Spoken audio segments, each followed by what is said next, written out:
So here's what I want you to leave today with. The triune of nutritional healing. Number 1, reduce sugar.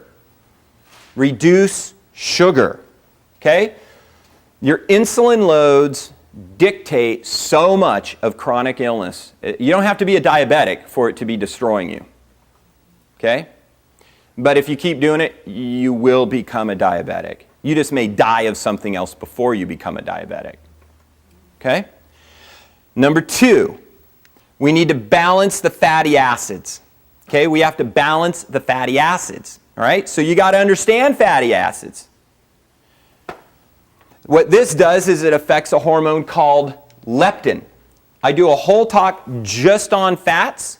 And so we're going to, as the year goes on, I'll have these little subclasses to just understand this issue of leptin and insulin and how the dance either helps you stay thin, lean, and fit, or fat, sick, and broke. Okay? And maybe it won't cost you anything because somebody else will subsidize it now with Obamacare. Whatever. Change your grains to greens and change your meat sources. So we'll cover that a little bit today. And number 3, stop drilling holes in the bottom of your boat. Stop poisoning yourself. It's another aspect of cost.